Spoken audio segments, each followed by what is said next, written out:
अब यहाँ एउटा कोण दिएको छ, चारै भुजा दिएर पनि एउटा कोण दिएको छ र त्यो कोण हामी बनाउँछौँ 75 डिग्री।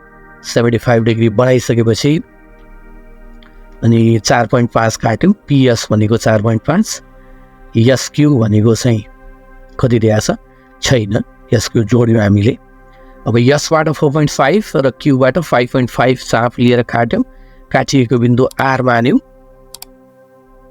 नमस्कार, डिजी एजुकेसनमा तपाईँहरूलाई फेरि पनि स्वागत गर्न चाहन्छु।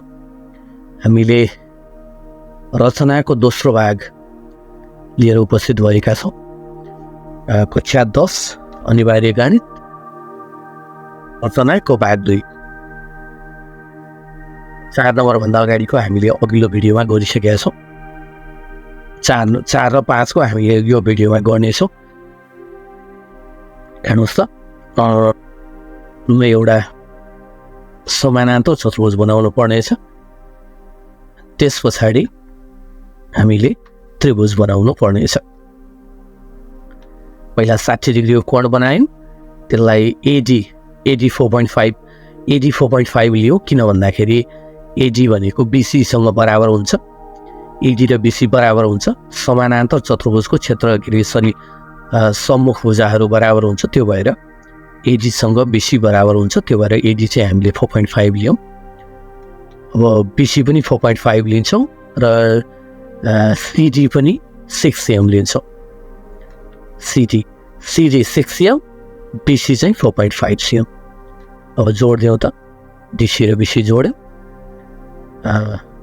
यो चाहिँ के भयो त, समानान्तर भयो, समानान्तर चतुर्भुज भयो। एबीलाई दोब्बर बनाई यीसम्म लम्ब्याउनुहोस्। एबीलाई दोब्बर बनाएर यीसम्म लम्ब्याउने 12 सेन्टिमिटर बनायो। किन भन्दाखेरि यो त्रिभुजको आधार जहिले पनि के हुनुपर्छ त, दोब्बर हुनुपर्छ।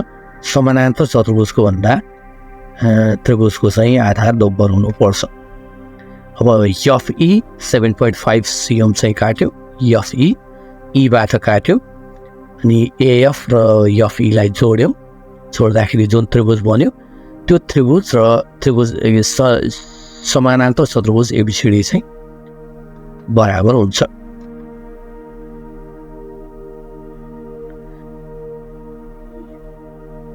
बी नम्बर हेर्नु होला। एबी 6 सेन्टिमिटर अनि बिन्दु एमा 45 डिग्रीको कोण बनायो।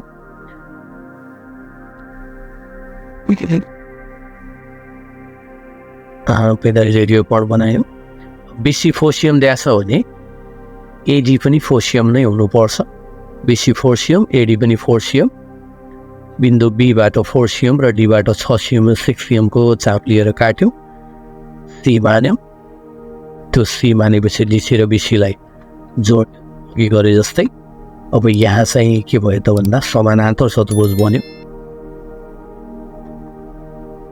अब एबीलाई दोब्बर बनाई पीसम्म लम्ब्याउनु पर्यो। दोब्बर बनाउनै पर्छ, किन भन्दाखेरि त्रिभुजको आधार चाहिँ के हुनु पर्यो त, समानान्तर चतुर्भुजको भन्दा दोब्बर हुनु पर्यो। अनि मात्रै यिनीहरूको क्षेत्रफल बराबर हुन्छ। हेर्नुहोस् त, नम्बर हेर्नु होला। सी नम्बरमा के दिएको छ भने समानान्तर चतुर्भुजको एउटा भुजा र दुईवटा विकर्ण दिएको छ। एउटा भुजा पिक्यू र दुईवटा विकर्ण। अब दुईवटा विकर्ण भनेपछि विकर्णको आधी आधी भाग लिएर हामीले काट्छौँ। हेर्नुहोस् त, 6 सिएमको विकर्ण छ भने 3 सिएम लिन्छौँ र पीबाट काट्छौँ। 8 सिएमको विकर्ण छ भने 4 सिएम लिन्छौँ र क्यूबाट काट्छौँ। काटिएको बिन्दुलाई ओ मान्यौँ। अब जोड्दाखेरि हामीले यो माथिसम्म लम्ब्यायौँ। पिओलाई जोड्दा पनि अलि माथिसम्म लम्ब्यायौँ। अब किन भन्दाखेरि हामीलाई त 6 सिएम चाहिन्छ नि त। 3 सिएम हामीले काट्यौँ, तर हामीलाई चाहिएको त 6 सिएम हो। त्यो भएर हामीले यो दोब्बर बनायौँ, यस र आर भनेर राख्यौँ। अनि अब जोडौँ चारैतिर पिएस, यस आर र क्युआरलाई जोड्दाखेरि जुन बन्छ यो समानान्तर चतुर्भुज बन्छ। अनि पीलाई दोब्बर बनाई बीसम्म लम्ब्याउनुहोस्। अब दोब्बर त बनाउनै पर्छ, किन भन्दाखेरि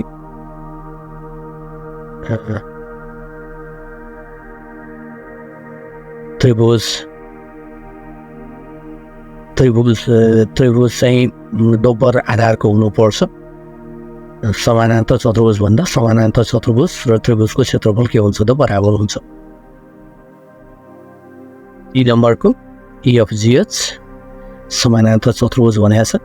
अब यसमा चाहिँ अहिले त्रिभुज जस्तो बनाए पनि हुन्छ, त्रिभुजको नाम तपाईँ आफैले राख्नुपर्छ।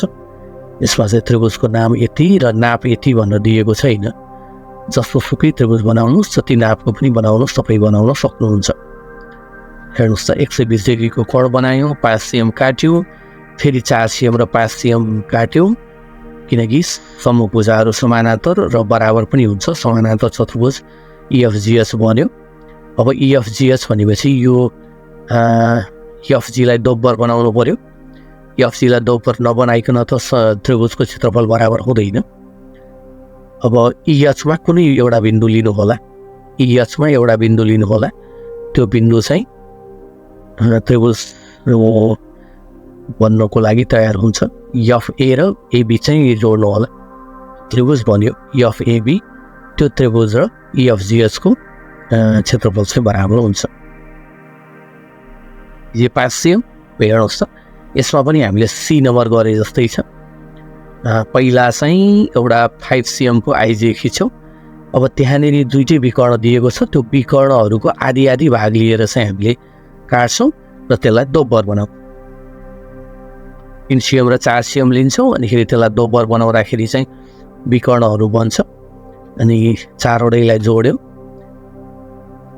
IJKL, चारवटालाई जोड्दाखेरि चाहिँ समानान्तर चतुर्भुज IJKL बन्छ। अब आइजेलाई दोब्बर बनाउनु पर्यो, B सम्म पुर्याउनु पर्यो, अनि कुनै एउटा A लिनु पर्यो र IA र AB लाई जोड्यौँ। यो पनि त्रिभुज र चतुर्भुजको समानान्तर चतुर्भुजको क्षेत्रफल बराबर हुन्छ। जस्तो 5 नम्बरमा चाहिँ के दिएको छ भने चतुर्भुज मात्रै भनेको छ, समानान्तर चतुर्भुज होइन। चतुर्भुज भनेपछि तपाईँ के बुझ्नुपर्छ भने चतुर्भुजको चारवटै भुजा दिएको हुनुपर्छ र कि त कोण दिएको हुनुपर्छ कि त विकर्ण दिएको हुनुपर्छ। हामीले त्यही नै पढाएको छौँ कक्षा 10 मा। चारै भुजा दिएको हुनुपर्छ कि त विकर्ण, त्यस पछाडि कि त विकर्ण कि त एउटा कोण। अब यहाँ एउटा कोण दिएको छ, चारै भुजा दिएर पनि एउटा कोण दिएको छ, त त्यो कोण हामी बनाउँछौँ 75 डिग्री। 75 डिग्री बनाइसकेपछि अनि 4.5 काट्यौँ, PS भनेको 4.5, SQ भनेको चाहिँ कति दिएको छ छैन, SQ जोड्यौँ हामीले। अब यसबाट 4.5 र Qबाट 5.5 चाप लिएर काट्यौँ, काटिएको बिन्दु R मान्यौँ। अब RQ र SR चाहिँ जोड्यौँ, RQ र SR जोड्यौँ। यो चाहिँ के भयो त भन्दाखेरि एउटा चतुर्भुज बन्यो, चतुर्भुज PQRS बन्यो। अब यो चतुर्भुजसँग बराबर क्षेत्रफल हुने एउटा त्रिभुज हामीले बनाउनेछ। अब बिन्दु R भन्ने हुन्छ, यो बिन्दुमा तपाईले यो कोण बराबरको कोण बनाउनु पर्छ। अब यहाँ हेर्नुहोस् त, यो SQR, SQR, यो कोण बराबर यो कोण, यो R बिन्दुमा एउटा कोण बनाउनु पर्छ। हेर्नुहोस् त, कोण बनाइसकेपछि यिनीहरू के हुन्छ त एकान्तर कोणहरू बराबर भएको हुनाले यिनीहरू समानान्तर। त्यो बिन्दुलाई हामीले T मान्यौँ। अब S र T लाई जोड्दियौँ, S र T लाई जोड्दा जुन त्रिभुज बन्छ नि PST, यो PST को क्षेत्रफल र चतुर्भुज PQRS को क्षेत्रफल के हुन्छ त बराबर हुन्छ। हेर्नुहोस् त, यहाँ रिजन पनि दिएको छ के कारणले बराबर हुन्छ भनेर। यसको B त्यस्तै छ, तर यसमा चाहिँ के दिएको छ त भने एउटा विकर्ण दिएको छ। विकर्ण बनाउन पनि सकिन्छ। A बाट 4.9, B बाट 5.9 cm को चाहिँ चाप लिएर काट्ने, काटिएको बिन्दुलाई D मान्ने, AD र BD लाई जोड्ने, AD र BD लाई जोड्ने, अनि 5.7 cm D बाट 5.7 अनि B बाट 5.5 को चाप लिएर काट्ने, C बान्दियौ, DC र BC बराबर हुन्छ। सरी, DC 5.7, BC चाहिँ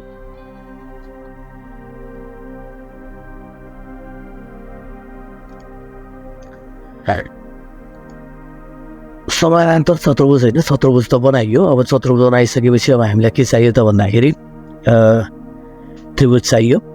अब यहाँ एउटा कोड तपाईले बनाउनुपर्छ यो सीबीजी एउटा कोड छ सीबीजी यो कोडसँग समानान्तर हुने एउटा कोड चाहिँ बिन्दु सी मा बनाउने त्यसपछि यो समानान्तर हुन्छ काटिएको बिन्दुलाई ई मानौ र डी लाई जोड्देऊ यो एडी त्रिभुज हुन्छ त्यो चाहिँ एबीसीडी सँग बराबर हुन्छ कारण पनि दिएको छ के कारण तपाईले हेर्न सक्नुहुन्छ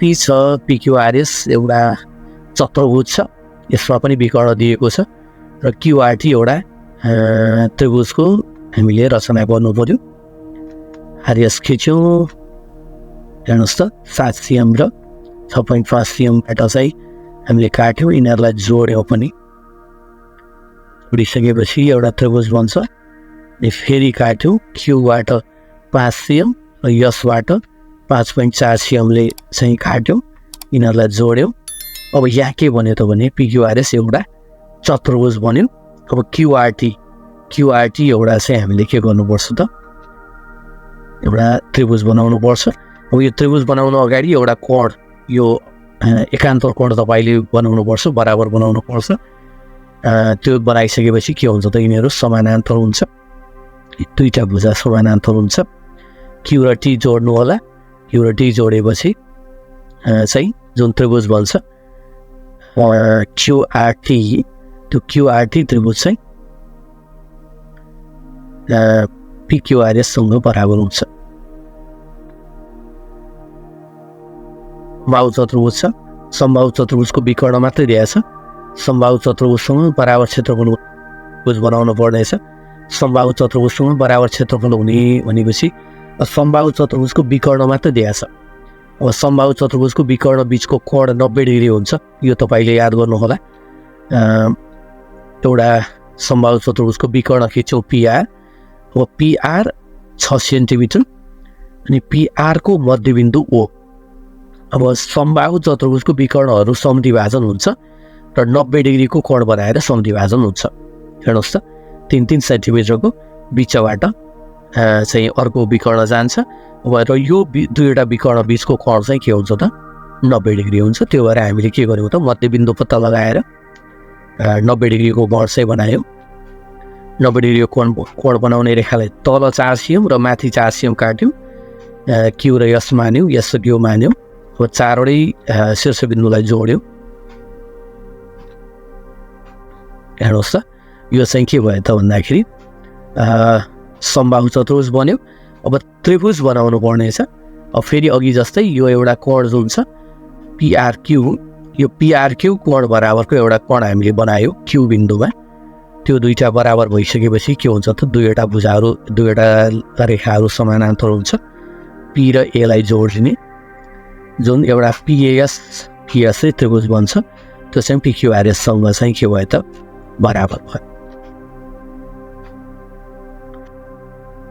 फेरि 5 को ईमा हेर्नुस् त एउटा आयत बनाउनु पर्नेछ आयतको लम्बाइ 6 सीएम छ चौडाइ 4.5 सीएम छ र त्रिभुज बनाउनु पर्नेछ त्रिभुजको चाहिँ सरी एउटा कोण चाहिँ 60 डिग्री छ पहिला आयत बनाऊ पीक्यू 6 सीएम अब आयतको कोण 90 डिग्री हुन्छ तपाईलाई थाहा छ त्यो भएर बिन्दु पी मा 90 डिग्री को कोण बनाउने 90 डिग्री बनाइसकेपछि फेरि आयतको सम्मुख भुजाहरू के हुन्छ त बराबर हुन्छ अनि त्यो भएर हामीले आर पनि पत्ता लगाउँछौं यसलाई जोड्दियौ क्यूआर र एसआर जोड्दाखेरि जुन यो समानान्तर हुन्छ आयत पनि एउटा समानान्तर चतुर्भुज हो अब बिन्दु पी मा 60 डिग्री को कोण बनाउने 60 डिग्री को कोण खिच्ने त्यसमा चाहिँ अब पीक्यू भन्दा दोब्बर बनाउने पीटी अनि यूटी जोड्दिने पीटीयू बराबर पीक्यूआरएस हुन्छ सिकाइको सिलसिला यही समाप्त हुन्छ तपाईले अरु भिडियोको लागि प्रतीक्षा गर्नुपर्ने हुन्छ रचनालाई पनि सिद्ध्याएका छौं ज्यामितिको रचना अब यो भन्दा पछाडीको हाम्रो वृत्तको केही भागहरू चाहिँ म लिएर आउने छु भिडियोलाई अन्तिमसम्म हेरिदिनु भएकोमा तपाईलाई धेरै धेरै धन्यवाद छ सिकाइका सिलसिलालाई अझै प्रभावकारी बनाउन तपाईको सल्लाह सुझाव कमेन्ट गर्न नबिर्सनु होला यस्तै प्रकारका थप भिडियोहरू पनि पक्कै पनि ल्याउने नै छु थप भिडियोको लिंकहरू डिस्क्रिप्सनमा राखिदिने छु हेर्न नभुल्नु होला च्यानललाई सब्स्क्राइब गर्नु पनि नबिर्सनु होला धन्यवाद नमस्कार